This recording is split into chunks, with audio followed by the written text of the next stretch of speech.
سيئات أعمالنا من يهد الله فلا مضل له ومن يضلل فلا هادي له ونشهد أن لا إله إلا الله وحده لا شريك له ونشهد أن سيدنا وشفيعنا ومولانا محمدا عبده ورسوله أما بعد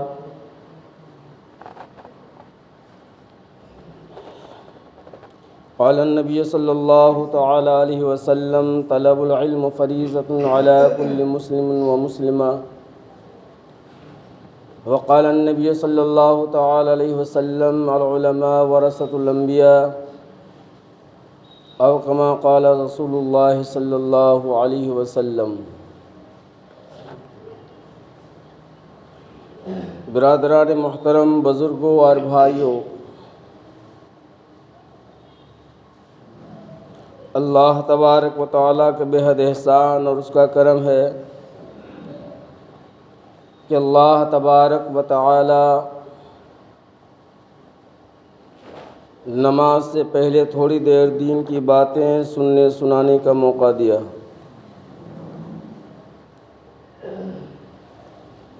میرے محترم بزرگوں اور بھائیوں،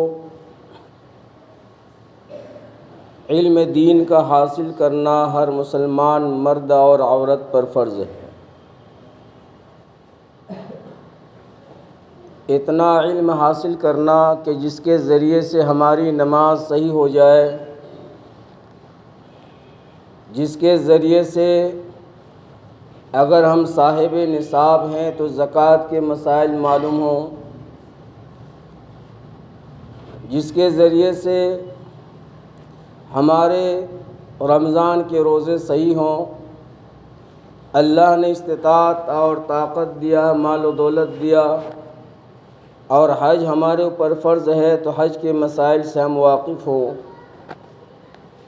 اتنا علم حاصل کرنا ہر مسلمان کے لیے فرض عین ہے، جس طرح سے نماز پڑھنا فرض عین ہے۔ اس کے بعد جو ہے قرآن اور احادیث کا افہام و تفہیم، یعنی حافظ بننا، عالم بننا، قاری بننا، یہ سب جو ہے فرض کفایہ ہے۔ لیکن اتنا علم حاصل کرنا کہ جس سے ہماری عبادتیں صحیح ہو جائیں، ہر انسان کے لیے فرض عین ہے۔ اس کے بغیر ہماری عبادتیں جو ہے بارگاہ یزدی میں قابل قبول نہیں ہو سکتی، چونکہ اللہ تبارک و تعالیٰ کو وہی عبادت مقبول اور پسندیدہ ہے جو اللہ کے منشا کے مطابق ہو۔ اللہ کے منشا کے خلاف اگر ہماری عبادت ہوگی تو عبادت جو ہے مردود ہو جاتی ہے، اللہ کے بارگاہ میں وہ قابل قبول نہیں ہوتی۔ اس لیے اللہ کے رسول صلی اللہ علیہ وسلم نے ارشاد فرمایا کہ علم دین کا حاصل کرنا ہر مسلمان مرد اور عورت پر فرض ہے۔ اب علم دین ہمارے پاس کیسے آئے گا؟ تو اس کے لیے مختلف جو ہے راستے اللہ نے کھول رکھے۔ علماء سے پوچھ کر، ان کی صحبت میں بیٹھ کر ہم جو ہے مسئلہ مسائل سیکھیں، علماء سے محبت کریں، ان کی قربت اور صحبت حاصل کریں۔ اس لیے کہ علماء جو ہے نبیوں کے وارث ہیں۔ چونکہ نبوت کا دروازہ بند ہو چکا ہے، مگر نبی والا جو مشن ہے، جو کام ہے، وہ قیامت تک جاری اور ساری رہے گا۔ تو اللہ کے رسول نے فرمایا کہ علماء سے جو ہے محبت کرو، ان سے صحبت حاصل کرو، ان کے پاس بیٹھ کر مسئلہ مسائل جو ہے حاصل کیا کرو، نماز کی اصلاح کیا کرو، نماز ہماری صحیح ہو رہی یا نہیں ہو رہی ہے۔ لیکن اس چیز کو ہم لوگ جو ہے عار سمجھتے ہیں، شرمندگی محسوس کرتے ہیں کہ اس عمر میں اگر ہم امام صاحب سے اتحیات سیکھیں گے تو وہ کیا کہیں گے۔ مگر وہ ہم خیال نہیں کرتے کہ میدان حشر میں جب ہم پکڑے جائیں گے اور سارے دنیا کے لوگ وہاں پر موجود ہوں گے تو وہاں ہمارا کیا حال ہو۔ یا ایک آدمی سے جو ہے شرما رہے ہیں۔ تو میرے محترم بزرگ اور دوستو، علم دین کا حاصل کرنا ضروری ہے۔ آج بعض لوگ ایسے ہیں جو علماء کی قدر نہیں کرتے اور علماء کی صحبت سے جو ہے دور بھاگتے ہیں کہ اگر ان کے صحبت میں رہیں گے، ان کے قریب رہیں گے تو کچھ مطالبہ نہ کر بیٹھے۔ حالانکہ یہ چیز تو آج خود آپ کے اندر ہونی چاہیے کہ ہم ان کی ضرورتوں کا خیال رکھیں، اس کی ضرورت کو پوری کریں، ان سے محبت کریں اور گاہے بگاہے جو ہے اپنی حیثیت کے مطابق کچھ نہ کچھ جو ہے ہدیہ اور تحفہ کی شکل میں ان کو پیش کریں اور اس کے بدلے مجھ سے ہم جو ہے علم دین حاصل کریں۔ لیکن وہ ماحول اور وہ مزاج نہیں ہمارے یہاں۔ اللہ کے رسول صلی اللہ علیہ وسلم نے ارشاد فرمایا کہ تکن عالما او متعلما او مستمعا او محبا لکم، کہ یا تو تم عالم بن جاؤ یا پھر جو ہے علم سیکھنے والا بن جاؤ، طالب علم، یا پھر علم سننے والا بن جاؤ، او مستمعا، اور اگر یہ بھی نہیں ہو سکے تو کم سے کم درجہ ہے کہ او محب لکم، تم علماء سے جو ہے محبت کیا کرو۔ علماء کا بہت بڑا مقام ہے۔ ایک مقام پر اللہ کے رسول صلی اللہ علیہ وسلم نے ارشاد فرمایا کہ علماء امتی کانبیاء بنی اسرائیل، میری امت کا جو عالم ہے، علماء ہے، وہ بنو اسرائیل کے انبیاء کے مانند ہیں۔ حضرت موسیٰ اور عیسیٰ علیہ السلام کی امتی کو بنی اسرائیل کہا جاتا ہے۔ تو اللہ کے رسول نے فرمایا کہ میری امت کے علماء بنی اسرائیل کے انبیاء کے مانند ہیں، یعنی بنی اسرائیل میں جو نبی آئے ہیں ان کے درجات کے قریب قریب ہیں۔ یہ بہت بڑی فضیلت کی بات ہے۔ کہاں ایک ادنا درجے کی امتی اور کہاں نبی کا مقام و مرتبہ، جس کے درجہ تک کوئی بھی بڑا سا بڑا عالم ہو، چاہے جو بھی انبیاء ہو، چاہے جو بھی اولیاء کرام کی جماعت ہو، ان کے درجات تک نہیں پہنچ سکتے۔ مگر یہ کیوں فرمایا گیا کہ علماء امتی کانبیاء بنی اسرائیل، میری امت کا علماء بنو اسرائیل کے انبیاء کے مانند ہیں۔ کہنے کا مطلب یہ ہے کہ بنی اسرائیل کے جو نبی تھے ان کے درجات تو نہیں پہنچ سکتے اس امت کے علماء، مگر اپنی محنت اور علم کی وجہ سے اور کوشش کی وجہ سے لگ بھگ تقریباً جو ہے بنی اسرائیل کے انبیاء کے درجات کے قریب قریب ہیں۔ ایک اللہ والے نے خواب دیکھا کہ ایک بہت بڑی جو ہے جلسہ نما مجلس لگی ہوئی ہے، بڑا سا گراؤنڈ ہے، میدان ہے، اور جس طرح جلسہ ہم لوگوں نے دیکھا ہے کہ جلسہ ہوتا ہے اسی ٹائپ کا منظر ہے۔ بڑے بڑے عالم، مفتی، علماء اس مجلس کے اندر بیٹھے ہوئے نیچے میں، اور اسٹیج بنی ہوئی ہے، اور اسٹیج پر جو کرسی ہے اس میں ہمارے آقا جناب محمد رسول اللہ صلی اللہ علیہ وسلم جو ہے تشریف فرما، اور داہنا جانب جو ہے حضرت موسیٰ علیہ السلام کھڑے ہیں۔ یہ موسیٰ علیہ السلام ہمارے نبی سے پہلے زمانے کے نبی ہیں، اور بہت جلیل القدر نبی ہیں، بہت جلالی ٹائپ کی یہ نبی تھے موسیٰ علیہ السلام۔ جس طرح صحابہ میں حضرت عمر رضی اللہ تعالیٰ عنہ کا مزاج تھا، اس کے مزاج کے اندر، طبیعت کے اندر سختی تھی، تو اسی طرح سے موسیٰ علیہ السلام کے مزاج میں اللہ نے سختی رکھی تھی۔ جلالی ٹائپ کے وہ نبی تھے، فوراً غصہ ان کو آ جایا کرتا۔ تو وہ اللہ والے اپنے خواب بیان کرتے ہیں کہ میں نے دیکھا کہ ایک بہت بڑی مجلس لگی ہوئی جلسہ نما، اور اسٹیج بھی بنا ہوا ہے، اور اسٹیج کے اوپر جو ہے ایک کرسی رکھی ہوئی ہے، اس کرسی پر جو ہے محمد رسول اللہ صلی اللہ علیہ وسلم تشریف فرما، اور دہنا جانب جو ہے ان کے قریب بالکل موسیٰ علیہ السلام جو ہے کھڑے ہیں، اور نیچے میں جتنے بھی سامعین بیٹھے ہوئے ہیں، جتنے لوگ سننے والے بیٹھے ہوئے ہیں مجمع کے اندر، وہ سارے کے سارے جو ہے علماء، حفاظ، قاری، بڑے بڑے مفتیان بیٹھے ہیں۔ وہ اللہ والے اپنا خواب کا ذکر کرتے ہیں، بیان کرتے ہیں۔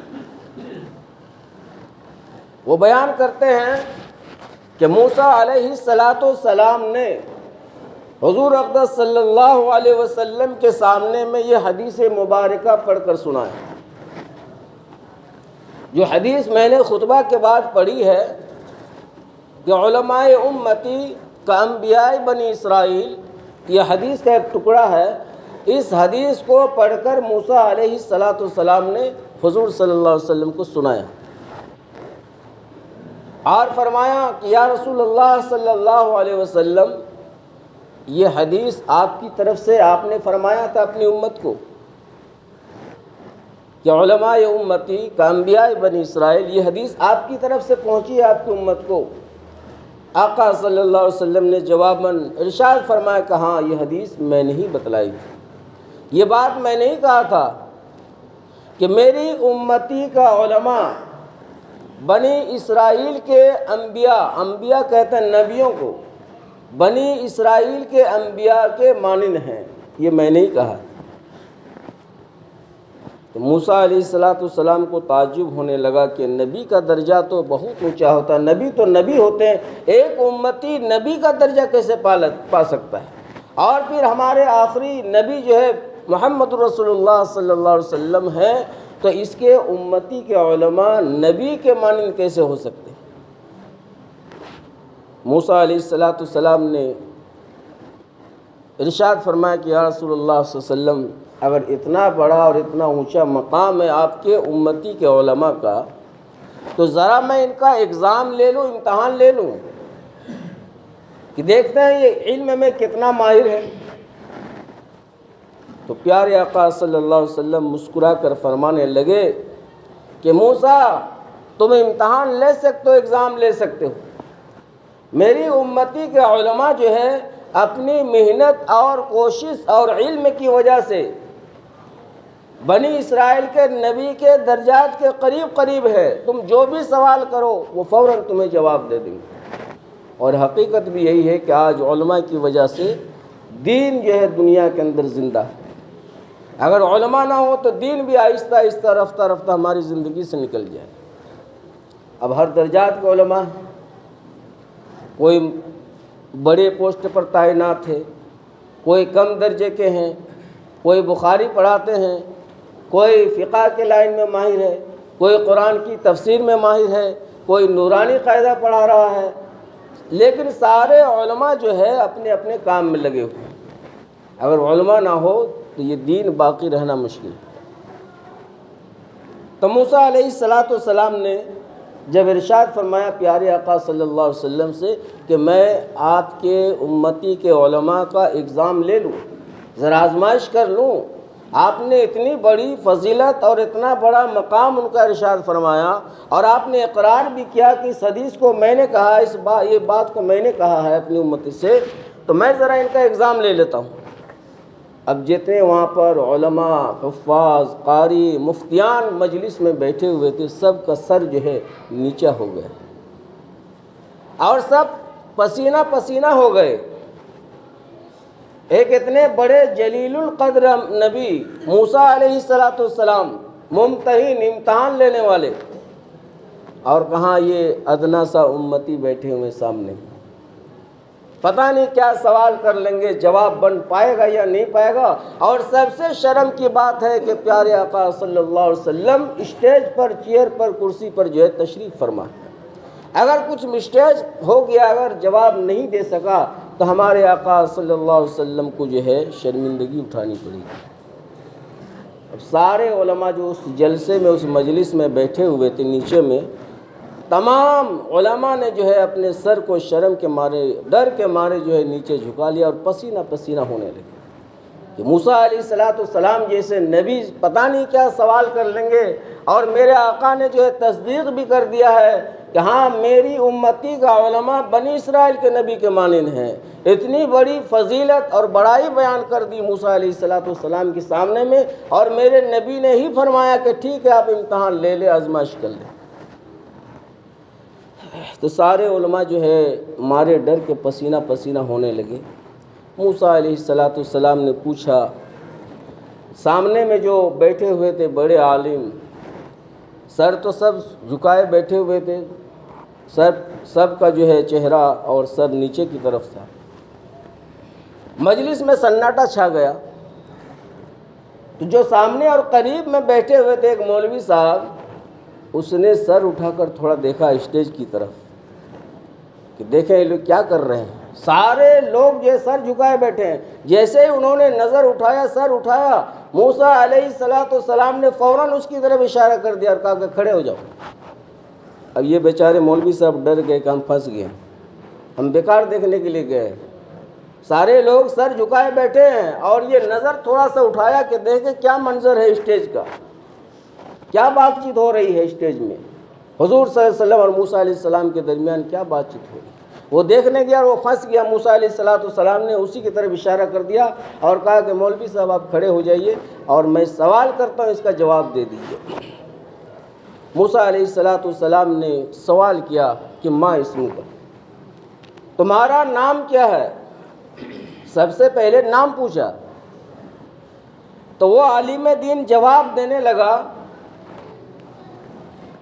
کہ میرا نام فلاں بن فلاں، فلاں بن فلاں، فلاں بن فلاں، فلاں بن فلاں، اور اس طرح کہتے کہتے وہ جو ہے 2 گھنٹہ کا ٹائم لگا دیا۔ 2 گھنٹہ لگ گئے صرف نام بتانے میں۔ عمومی طور پر لوگ جب پوچھتے ہیں تمہارا نام کیا ہے تو لوگ کہتے ہیں میرا نام ہے اسلم، یا اگر عرب ممالک کے دستور کے مطابق ہو تو زیادہ سے زیادہ اس میں لوگ باپ کا بھی نام ملا دیتے ہیں کہ اسلم بن عبداللہ۔ یہ عرب کا دستور ہے کہ وہ سنگل نام نہیں بتاتے، باپ کا نام بھی اس میں شرکت کرتے ہیں، اور کہیں کہیں اپنا نام کو حذف کر دیتے ہیں، صرف باپ کا نام ہی کا ذکر کرتے ہیں کہ عبداللہ کا بیٹا یا عبداللہ کا باپ، عبداللہ کا دادا۔ یہ عرب ممالک میں یہ دستور ہے۔ ہمارے یہاں نہیں، سنگل بتایا جاتا ہے، اپنا نام بتایا جاتا ہے، باپ کا یا دادا کا نہیں بتایا جاتا ہے۔ تو انہوں نے جو ہے اپنا نام سے شروع کیا اور 2 گھنٹہ تک یہ بتاتے رہے کہ فلاں بن فلاں، فلاں بن فلاں، فلاں بن فلاں، اور بتاتے بتاتے جو ہے آدم علیہ السلام تک پہنچ گئے۔ لاسٹ میں بتانے لگے فلاں بن آدم علیہ السلام۔ 2 گھنٹہ لگ گئے۔ موسیٰ علیہ السلام تو جلالی مزاج کے تھے ہی، کہنے لگے کہ مولوی صاحب یہ نام بتانے کا طریقہ کیا ہے؟ میں نے آپ سے آپ کا نام پوچھا تو آپ نے 2 گھنٹہ لگا دیا نام بتانے میں۔ اتنا لمبا چوڑا شجرۂ نسب بتانے کی کیا ضرورت تھی؟ میں نے آپ کا نام پوچھا کہ آپ کا نام ما اسم کا، تمہارا نام کیا ہے؟ تو تم نام بتاتے بتاتے 2 گھنٹہ وقت ہو گیا اور آدم علیہ السلام تک تم پہنچ گئے۔ یہ کون سا جواب دینے کا طریقہ ہے؟ اس عالم دین نے کہا کہ حضرت، اے اللہ کے نبی، اگر گستاخی نہ ہو اور اگر آپ میری گستاخی کو معاف کرنے کے لیے تیار ہیں تو میں اس کا بھی جواب دے دیتا ہوں کہ اتنا لمبا چوڑا جواب میں نے کیوں دیا۔ کہا کہ ٹھیک ہے بتلاؤ اس کا وجہ کیا ہے کہ تم نے جو ہے اتنا لمبا چوڑا جواب نام بتانے میں لگا دیا، 2 گھنٹہ کا وقت، اور آدم علیہ السلام تک پہنچ گئے، اس کی وجہ کیا ہے؟ کہا کہ آپ کے ہاتھ میں ایک مرتبہ آپ کی عصا تھی، لاٹھی تھی، تو اللہ تبارک و تعالیٰ نے آپ سے کیا پوچھا تھا؟ ما تلک بیمینک یا موسیٰ، اے موسیٰ آپ کے ہاتھ میں کیا ہے؟ اللہ نے پوچھا تھا کہ آپ کے ہاتھ میں کیا ہے، تو آپ نے کیا جواب دیا تھا؟ قال ہی عصای اتوکأ علیہا واہش بہا علی غنمی ولی مآرب اخری۔ آپ نے کہا تھا کہ یہ میری لاٹھی ہے، اللہ تعالیٰ نے صرف اتنا آپ سے سوال کیا تھا کہ تمہارے ہاتھ میں کیا ہے. یہ نہیں پوچھا تھا کہ یہ لاٹھی کس کی ہے، تیری ہے یا دوسرے کی ہے، یا میری ہے یا تیری ہے. پوچھا تھا تمہارے ہاتھ میں کیا ہے. تو آپ نے جواباً عرض کیا تھا کہ اللہ میرے ہاتھ میں یہ میری لاٹھی ہے. تو اللہ نے یہ تو نہیں پوچھا تھا کس کی لاٹھی ہے، پوچھا تھا کیا ہے. آپ کو بتلا دینا چاہیے کہ لاٹھی ہے، لیکن وہاں پر آپ نے کہا کہ یہ میری لاٹھی ہے. قال ہی عصائی اتوکل علیہا، میں اس پر ٹیک لگاتا ہوں، واحش بہا علی غنمی، اور میں اس سے جو ہے بکریاں چراتا ہوں، پتے جھاڑتا ہوں، وغیرہ وغیرہ بہت سارے کام کرتا ہوں. تو آپ نے بھی تو لمبا چوڑا جواب دیا. اللہ نے تھوڑا سا پوچھا تھا کہ آپ کے ہاتھ میں موسیٰ کیا ہے، جواب دے دیتے لاٹھی ہے، بات ختم ہو گئی تھی. لیکن آپ نے اتنا لمبا چوڑا جواب دیا کہ میرے ہاتھ میں یہ میری لاٹھی ہے. اللہ نے یہ نہیں پوچھا تھا کس کی لاٹھی ہے، پوچھا تھا کیا ہے، تو کہہ دیتے لاٹھی ہے. آپ نے کہا کہ میری لاٹھی ہے، میں اس سے بکریاں چلاتا ہوں، اس سے پتے جھاڑتا ہوں، اس میں ٹیک لگاتا ہوں، وغیرہ وغیرہ بہت سارے کام اس سے کرتا ہوں. تو آپ نے بھی تو لمبا چوڑا جواب دیا. کہا کہ اللہ کے رسول آپ کی امتی کہ جو علماء ہیں بہت چالاک ہیں، بہت چالاک ہیں.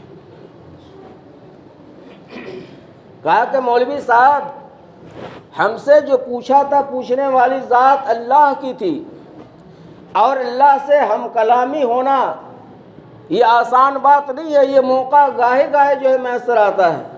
اللہ سے اور ہمارے درمیان بات چیت ہو رہی تھی، تو میں نے جواب کو لمبا چوڑا اس لیے کیا کہ زیادہ سے زیادہ ہم کلامی کا موقع ملے اللہ سے. تو کہا کہ حضور اس کا بھی جواب ہمارے پاس ہے، مگر گستاخی معاف ہو.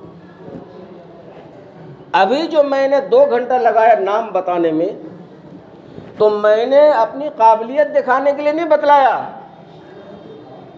بلکہ اس غرض اور اس نیت سے بتلایا. میں نے اپنے ایک نام بتلانے کے لیے میں آدم تک جو شجرہ نسب میں نے گنوایا، اس کی وجہ یہ تھی کہ یہ موقع اور یہ سنہرا جو ہے جلوہ ہمیں کب نصیب ہوگا کہ 2 نبی اسٹیج پر جلوہ افروز ہے.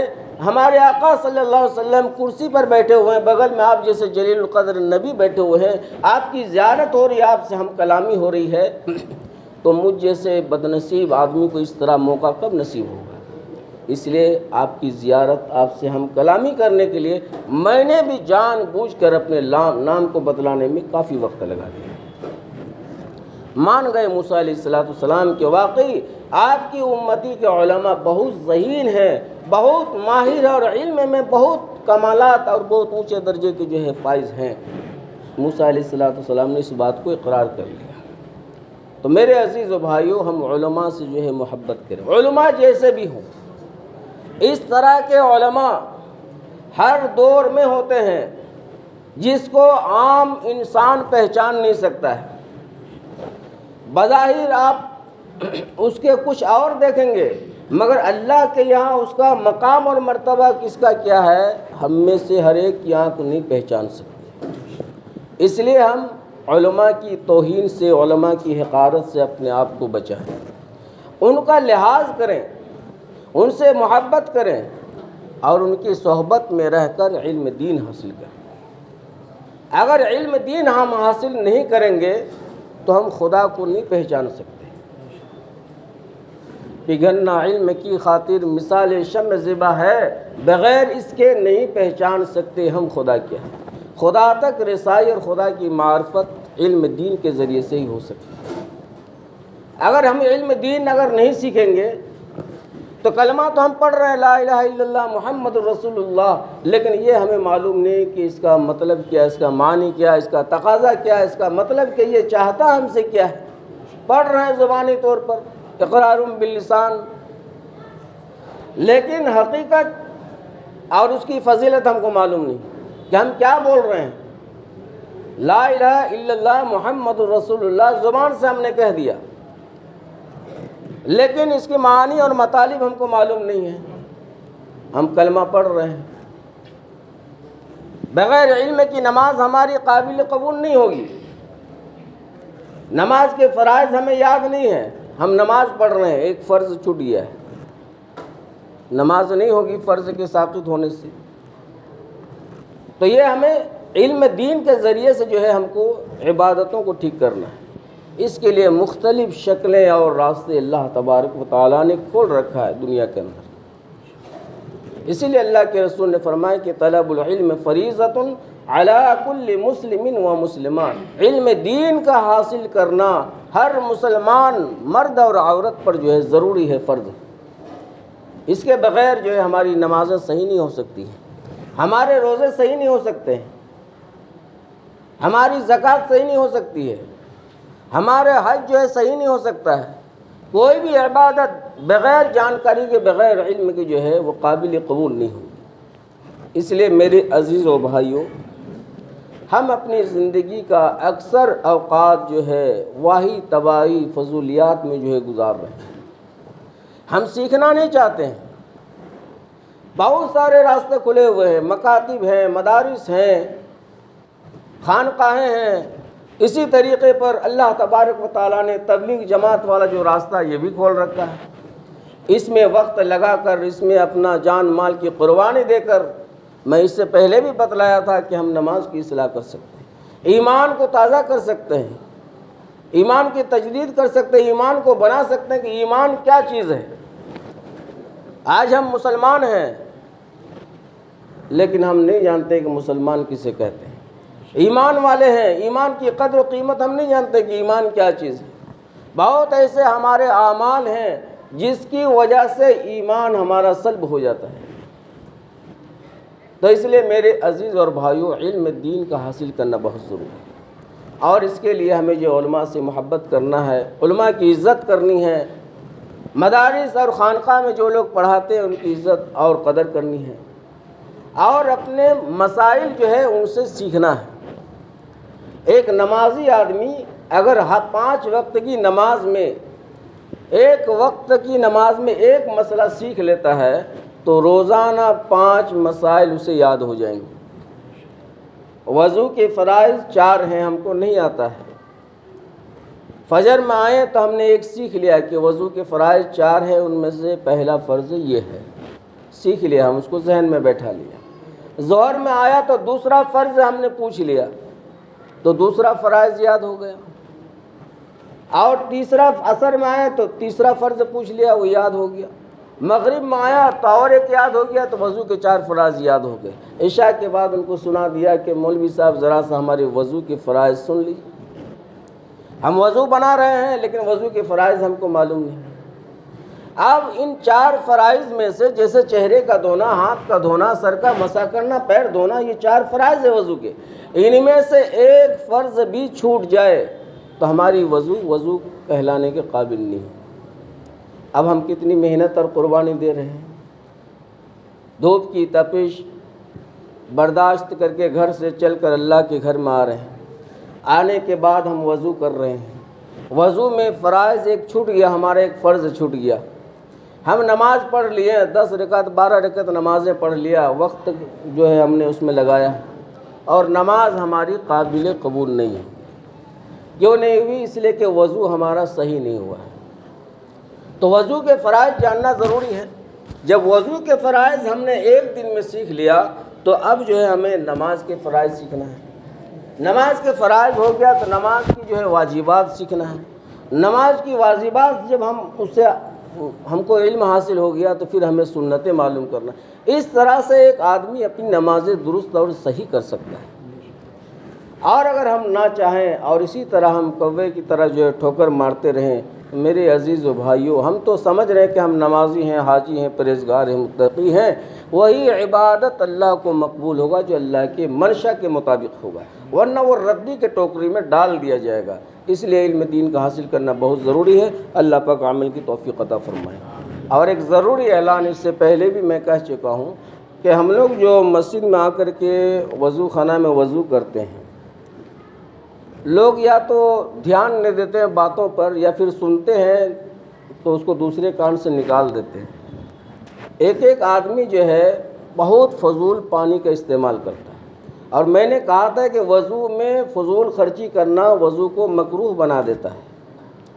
دیکھا جاتا ہے عمومی طور پر کہ ایک آدمی کلا کر رہا ہے، وہ انگلی سے دانت کو صاف کر رہا ہے لیکن نل چالو ہے، اتنی سہولت ہے کہ اس کو چھو دینے سے بند ہو جائے گا، لیکن نہیں، بند نہیں کرتے ہیں۔ نل جو چالو ہو گیا تو بس ہو گیا، پیر دھونے کے بعد ہی وہ بند ہوتا ہے۔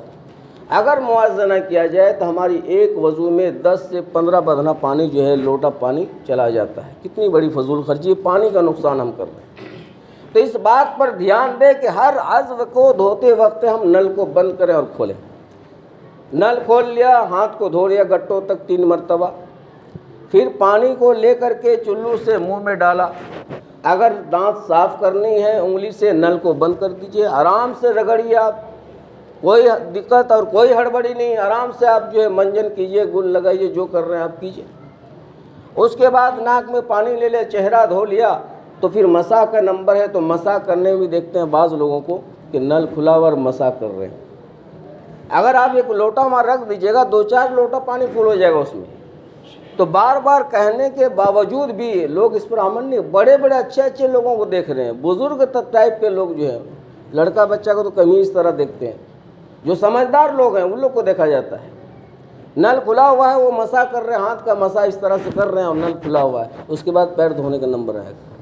تو پانی کو جو ہے فضول خرچ نہ کرے، ہر چیز کا حساب کتاب ہے، ان تمام چیزوں پر دھیان دے۔ اللہ پاک عمل کی توفیق عطا فرمائے۔